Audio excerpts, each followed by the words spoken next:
नमस्कार दोस्तों, all exam guide गुरु के यूट्यूब चैनल पर मेरा नाम है सुजीत पांडे। आप सभी का बहुत बहुत स्वागत करता हूं। दोस्तों यहां पर आपके लिए लेकर आ गए हैं साइंस के बहुत ही शानदार क्वेश्चन जो आपको आने वाले एग्जाम में मिल सकते हैं। इन प्रश्नों को अच्छे से लगाइएगा। चलिए तो करते हैं वीडियो को स्टार्ट। पहला क्वेश्चन देखिए क्या पूछा गया है। जंतु विज्ञान की किस शाखा का मानव जाति के समाज शास्त्र के अध्ययन से गहरा संबंध है। आपके पास 4 ऑप्शन है और आपको देता हूं मैं 5 सेकंड सही आंसर लगाने के लिए। बताइए क्या हो जाएगा इस प्रश्न का सही आंसर। तो यहां पर प्रश्न के लिए सही आंसर है आपका option number D, anthropology. Option number D इस प्रश्न के लिए बिल्कुल सही आंसर हो जाएगा। अगला क्वेश्चन देखते हैं। ये रहा आपकी स्क्रीन पर अगला प्रश्न। इसमें आपसे पूछा गया है जंतु विज्ञान किसका अध्ययन कहलाता है। आपका समय शुरू होता है 5 सेकंड का अब। तो जंतु विज्ञान किसका अध्ययन कहलाता है, इस प्रश्न का बिल्कुल सही आंसर हो जाएगा आपका जंतु विज्ञान में हम जानवरों का अध्ययन करते हैं। ऑप्शन नंबर डी प्रश्न के लिए बिल्कुल सही आंसर है, जानवरों का अध्ययन। अगला क्वेश्चन देख लेते हैं। ये रहा आपकी स्क्रीन पर। पेलिएंटोलॉजी डैश के अध्ययन से संबंधित है। तो पेलिएंटोलॉजी में किसका अध्ययन किया जाता है आपको यह बताना है। आपका समय शुरू होता है अब।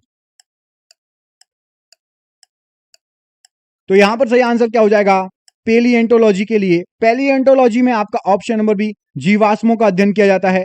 ऑप्शन नंबर बी जीवाश्म प्रश्न के लिए बिल्कुल सही आंसर हो जाएगा। बढ़ते हैं क्वेश्चन नंबर 4 की तरफ। माइकोलॉजी डैश के अध्ययन से संबंधित है। बताइए माइकोलॉजी में किसका अध्ययन किया जाता है। यह रहा आपका समय शुरू।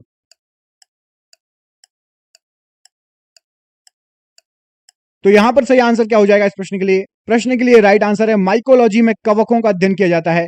ऑप्शन नंबर बी कवक प्रश्न के लिए बिल्कुल सही आंसर हो जाएगा। बढ़ते हैं अगले क्वेश्चन की तरफ। इसमें आपसे क्या पूछा गया है। विभिन्न प्रकार के ऊतकों के अध्ययन को क्या कहा जाता है। विभिन्न प्रकार के ऊतकों के अध्ययन को क्या कहा जाता है। आपका 5 सेकंड शुरू होता है अब। तो यहां पर सही आंसर हो जाएगा विभिन्न प्रकार के ऊतकों का अध्ययन ऊतक विज्ञान कहलाता है। ऑप्शन नंबर डी ऊतक विज्ञान प्रश्न के लिए बिल्कुल सही आंसर हो जाएगा। बढ़ते हैं अगले क्वेश्चन की तरफ। जानवरों के उनके पर्यावरण के साथ संबंधों के अध्ययन को क्या कहा जाता है। बताइए। तो जानवरों के उनके पर्यावरण के साथ संबंधों के अध्ययन को 4 ऑप्शन दिए गए हैं। आपका समय हो चुका है शुरू। बताइए क्या आंसर हो जाएगा। यहां पर इस प्रश्न के लिए सही आंसर है आपका ecology. Option number D ecology जानवरों का उनके पर्यावरण के साथ संबंधों के अध्ययन को इकोलॉजी कहते हैं। बढ़ते हैं अगले क्वेश्चन की तरफ। यह रहा आपका अगला क्वेश्चन।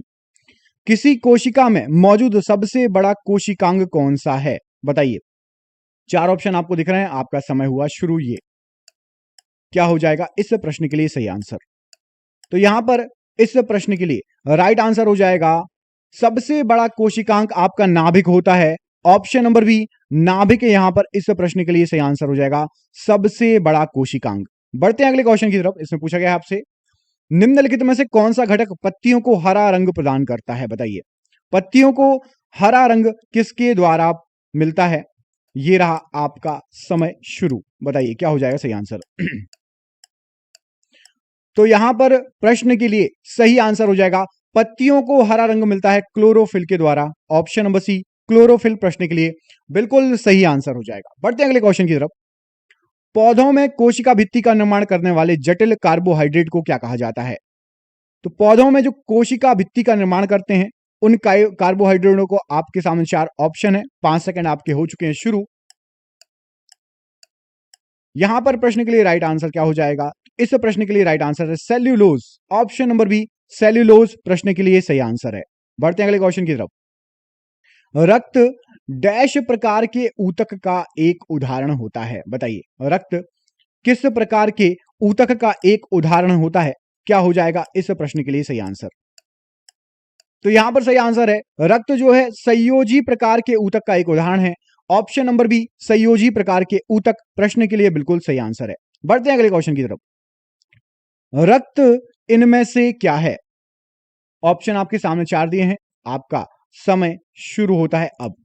बताइए रक्त इनमें से क्या है। क्या हो जाएगा प्रश्न के लिए सही आंसर। तो यहां पर प्रश्न के लिए सही आंसर है रक्त एक संयोजी ऊतक का उदाहरण है। ऑप्शन नंबर सी रक्त संयोजी ऊतक का उदाहरण होता है? चलिए तो बढ़ते हैं अगले क्वेश्चन की तरफ। ये रहा आपका अगला क्वेश्चन। पौधों में कौन सा ऊतक पानी का संवहन करता है? बताइए, पौधों में कौन सा ऊतक पानी का संवहन करता है? ये रहा आपका समय शुरू। तो यहां पर प्रश्न के लिए राइट आंसर है पानी का संवहन। पानी मतलब जल, तो जा से जल और जा से जाइलम, ऑप्शन नंबर बी।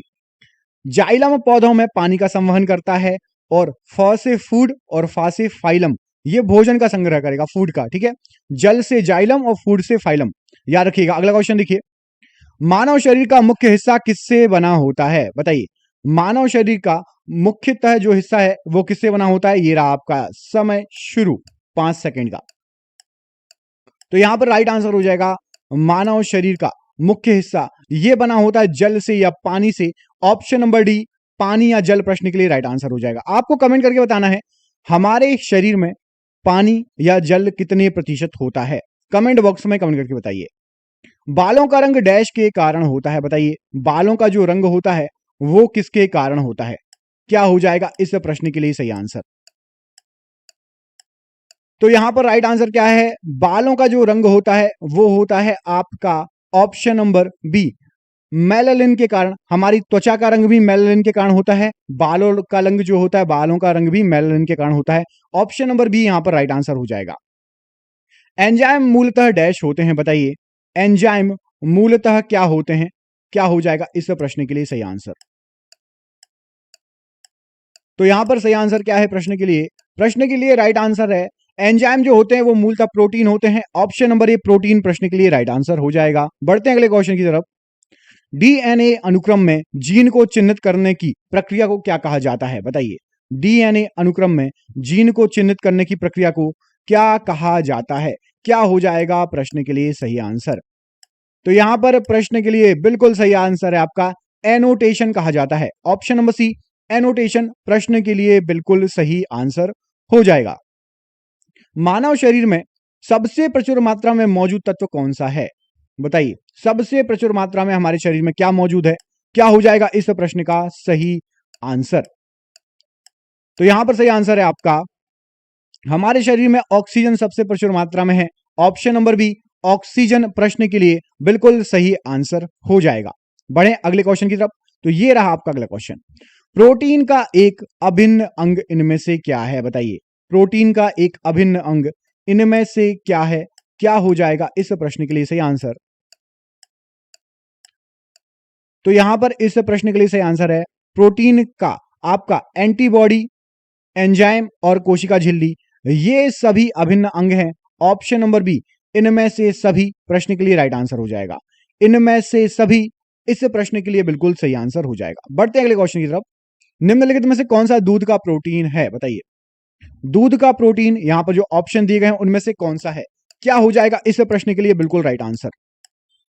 तो यहां पर प्रश्न के लिए सही आंसर है दूध का प्रोटीन प्रश्न के लिए ऑप्शन नंबर आपका केसीन दूध का प्रोटीन है, ऑप्शन नंबर डी, केसीन प्रश्न के लिए बिल्कुल राइट आंसर हो जाएगा। बढ़ते हैं अगले क्वेश्चन की तरफ। ये रहा आपका अगला क्वेश्चन। मानव शरीर की एक कोशिका में कितने गुणसूत्र होते हैं? बताइए, मानव शरीर की एक कोशिका के अंदर कितने गुणसूत्र होते हैं? क्या हो जाएगा प्रश्न के लिए सही आंसर?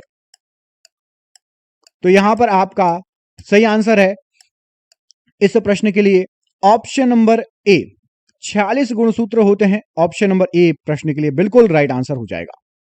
बच्चे का लिंग किसके द्वारा निर्धारित होता है या किससे निर्धारित होता है? बताइए, बच्चे का लिंग किससे निर्धारित होता है? क्या है इस प्रश्न के लिए बिल्कुल सही आंसर? तो यहां पर प्रश्न के लिए सही आंसर हो जाएगा बच्चे का लिंग जो निर्धारित होता है ये गुणसूत्र से निर्धारित होता है, ऑप्शन नंबर ए, गुण सूत्र से निर्धारित होगा। राइट आंसर हो जाएगा ऑप्शन नंबर ए। अगला क्वेश्चन देखिए, मानव शरीर की कोशिकाओं में पाए जाते हैं कितने गुणसूत्र? बताइए, मानव शरीर की कोशिकाओं में कितने गुणसूत्र पाए जाते हैं? क्या हो जाएगा इस प्रश्न के लिए सही आंसर? तो यहां पर प्रश्न के लिए आपका सही आंसर हो जाएगा मानव शरीर की कोशिकाओं में 23 जोड़ी गुणसूत्र पाए जाते हैं, ऑप्शन नंबर डी, 23 जोड़ी प्रश्न के लिए राइट आंसर है। अगला क्वेश्चन देखिए, आधुनिक मनुष्य का वैज्ञानिक नाम क्या है? बताइए, आधुनिक मनुष्य का वैज्ञानिक नाम क्या हो जाएगा? यहां पर जो ऑप्शन दिए हैं इसमें से क्या सही आंसर है?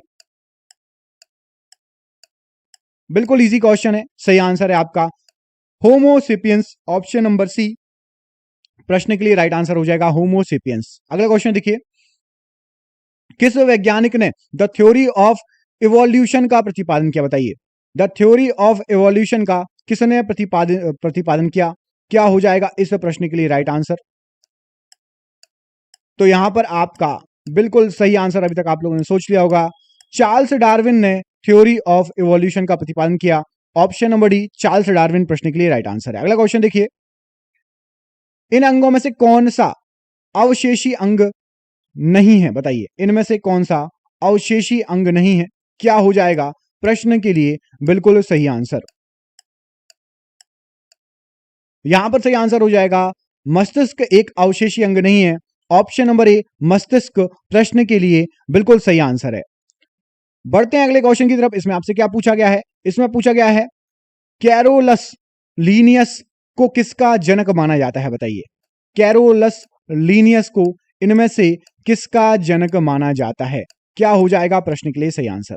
प्रश्न के लिए सही आंसर है, ये हैं वर्गीकरण विज्ञान के जनक, ऑप्शन नंबर डी वर्गीकरण विज्ञान का जनक माना जाता है कैरोलस लीनियस को। बढ़ते हैं अगले क्वेश्चन की तरफ। इसमें आपसे पूछा गया है सिस्टेमा नेचुरे किसके द्वारा लिखा गया है, बताइए। सिस्टेमा नेचुरे ये किसके द्वारा लिखा गया है, क्या हो जाएगा प्रश्न के लिए राइट आंसर। तो सिस्टेमा नेचुरे ये लिखा गया है आपका कैरोलस लीनियस के द्वारा, option number C Carolus Linnaeus ने इसको लिखा है। चलिए बढ़ते हैं अगले क्वेश्चन की तरफ। इसमें आपसे पूछा गया है जीव विज्ञान में स्पंज क्या है, बताइए। जीव विज्ञान में स्पंज क्या है, क्या हो जाएगा इस प्रश्न के लिए सही आंसर। तो यहां पर राइट आंसर हो जाएगा आपका जीव विज्ञान में जो स्पंज है वो एक पशु है, ऑप्शन नंबर डी पशु यहां पर प्रश्न के लिए बिल्कुल सही आंसर हो जाएगा। बढ़ते हैं अगले क्वेश्चन की तरफ। इसमें पूछा गया है आपसे, देखिए, निम्नलिखित में से कौन सा अंतः परजीवी का एक उदाहरण है, बताइए। अंतः परजीवी का इनमें से कौन सा एक उदाहरण है, क्या हो जाएगा प्रश्न के लिए सही आंसर। तो यहां पर प्रश्न के लिए सही आंसर हो जाएगा आपका ऑप्शन नंबर ए जो फीताकृमि है, ये अंतः परजीवी का एक उदाहरण है, ऑप्शन नंबर ए फीताकृमि प्रश्न के लिए राइट आंसर है। अगले क्वेश्चन में पूछा गया आपसे त्वचीय श्वसन होता है, बताइए कैसे।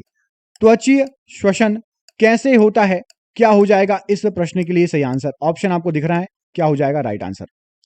तो त्वचीय श्वसन किस में होता है, माफ कीजिएगा कैसे नहीं, तो ये होता है आपका केचुए में, ऑप्शन नंबर सी केचुए में होता है त्वचीय श्वसन, राइट आंसर हो जाएगा।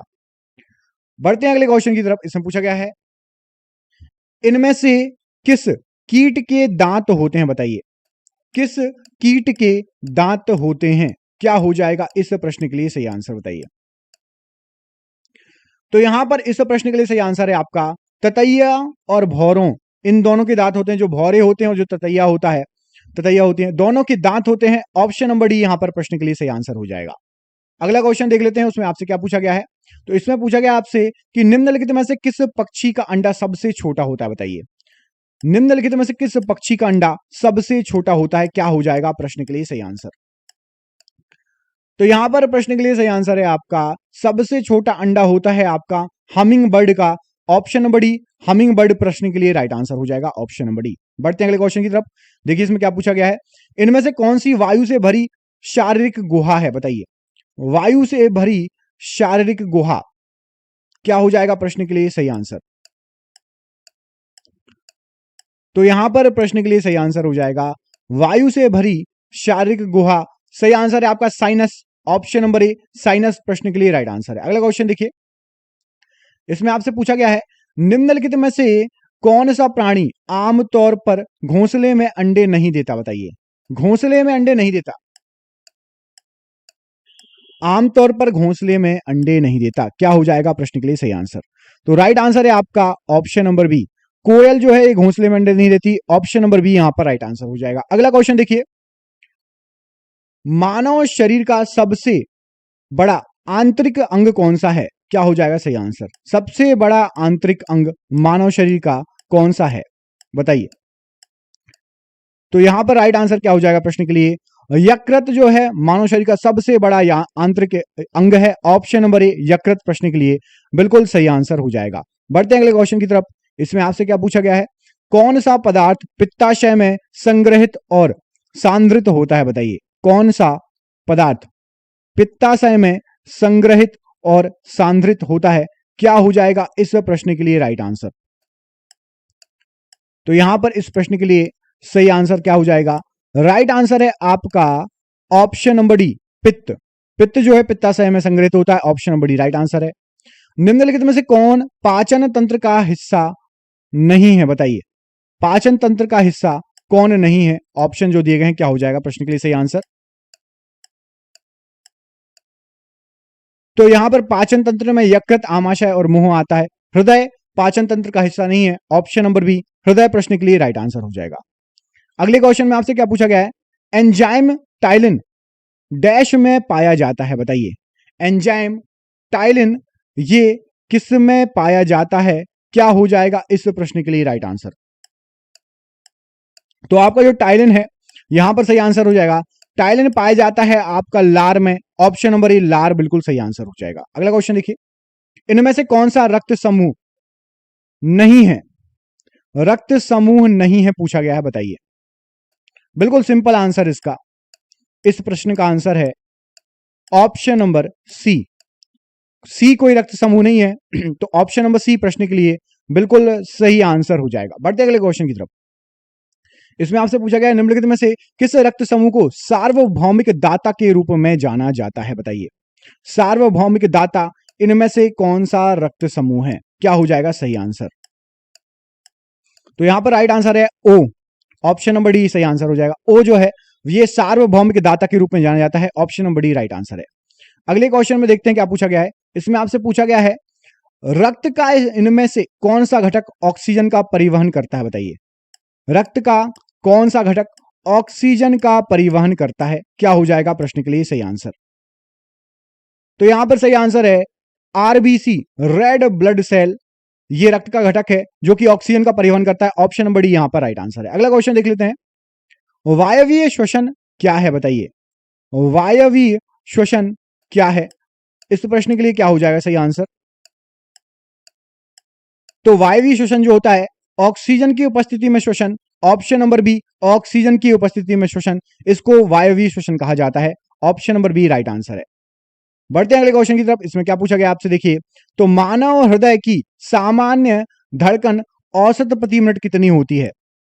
औसत प्रति मिनट सामान्य धड़कन कितनी होगी? क्या हो जाएगा सही आंसर? तो यहां पर राइट आंसर हो जाएगा 60 से 100। ये हमारे औसत प्रति मिनट है। ऑप्शन नंबर सी 60 से 100 राइट आंसर हो जाएगा। अगले क्वेश्चन में देखिए क्या पूछा गया है। इसमें पूछा गया है, मानव शरीर के किस अंग पर आपका एंजियोप्लास्टी की जाती है? बताइए, एंजियोप्लास्टी मानव शरीर के किस अंग पर की जाती है? यहां पर राइट आंसर क्या हो जाएगा इस प्रश्न के लिए? आपका ऑप्शन नंबर सी हृदय। यहां पर टाइपिंग मिस्टेक है, हृदय कर दीजिए। एंजियोप्लास्टी जो होती है वो हृदय पर होती है। ऑप्शन नंबर सी सही आंसर हो जाएगा। अगले क्वेश्चन में चलते हैं, क्या पूछा गया है। इसमें आपसे पूछा गया है, हीमोग्लोबिन डैश में पाया जाता है? बताइए, हीमोग्लोबिन किस में पाया जाता है? क्या हो जाएगा प्रश्न के लिए सही आंसर? तो हीमोग्लोबिन पाया जाता है आपका रक्त में। ऑप्शन नंबर बी रक्त बिल्कुल सही आंसर हो जाएगा प्रश्न के लिए। हीमोग्लोबिन रक्त में पाया जाता है। अगले क्वेश्चन में आपसे पूछा गया है, हीमोग्लोबिन में मौजूद एक प्रोटीन है। बताइए, हीमोग्लोबिन में मौजूद प्रोटीन का नाम क्या है? बहुत ही अच्छा क्वेश्चन है, एग्जाम में कई बार पूछा गया क्वेश्चन है। तो राइट आंसर हो जाएगा आपका ग्लोबिन। ये हीमोग्लोबिन में मौजूद प्रोटीन है। ग्लोबिन जो है ये हीमोग्लोबिन में मौजूद प्रोटीन है। अगला क्वेश्चन देखिए, डैश को 4 भागों में विभाजित किया जाता है? किसको 4 भागों में विभाजित किया जाता है? क्या हो जाएगा प्रश्न के लिए सही आंसर? तो यहां पर प्रश्न के लिए सही आंसर है, हृदय को 4 भागों में विभाजित किया जाता है। ऑप्शन नंबर डी हृदय यहां पर प्रश्न के लिए राइट आंसर है। बढ़ते हैं अगले क्वेश्चन पर। देखिए क्या पूछा गया है। इसमें पूछा गया है, फेफड़ों में श्वसन गैसों का आदान प्रदान डैश में होता है? बताइए, फेफड़ों में श्वसन गैसों का आदान प्रदान डैश में होता है? प्रश्न के लिए क्या हो जाएगा सही आंसर? तो यहां पर प्रश्न के लिए सही आंसर है आपका कृपिका या फिर एल्वियोली। इसमें श्वसन का आदान प्रदान होता है। ऑप्शन नंबर सी यहां पर राइट आंसर हो जाएगा। अगला क्वेश्चन देखिए, रक्त को धमनियों से सिराओं में मौजूद जिन सूक्ष्म नलिकाओं के माध्यम से प्रवाहित किया जाता है उन्हें क्या कहा जाता है, बताइए क्या हो जाएगा इस प्रश्न के लिए सही आंसर। वो सूक्ष्म नलिकाएं क्या कहलाती हैं? तो यहां पर सही आंसर हो जाएगा, उनको कहा जाता है केशिकाएं। ऑप्शन नंबर सी केशिकाएं राइट आंसर हो जाएगा। अगला क्वेश्चन देखिए, पुकिंजे तंतु डैश में अवशिष्ट है, बताइए पुकिंजे तंतु किस में अवशिष्ट है, क्या हो जाएगा इस प्रश्न के लिए सही आंसर। तो यहां पर प्रश्न के लिए सही आंसर हो जाएगा, ये आपका हृदय में स्नायु तंतु है। ऑप्शन नंबर डी हृदय में स्नायु तंतु राइट आंसर हो जाएगा। और ये रहा आज का आपका आखिरी क्वेश्चन। इसमें पूछा गया है मनुष्यों की सामान्य स्पंदन दर पल्स रेट क्या होती है, बताइए कमेंट करके। इस प्रश्न का आंसर आपको कमेंट बॉक्स में कमेंट करके बताना है कि मनुष्यों की सामान्य स्पंदन दर कितनी होती है, क्या हो जाएगा इस प्रश्न के लिए सही आंसर। देखते हैं आप में से किस किस का इस प्रश्न का आंसर सही आता है। दोस्तों वीडियो अच्छा लगा हो, 50 के 50 क्वेश्चन में से कितने क्वेश्चन सही गए कमेंट बॉक्स में कमेंट करके बताइएगा। और प्लीज वीडियो को शेयर कीजिए। मिलते हैं अगले वीडियो में, तब तक अपने ख्याल रखिए। आप सभी का बहुत बहुत धन्यवाद दोस्तों, आपका दिन शुभ हो। बहुत बहुत धन्यवाद।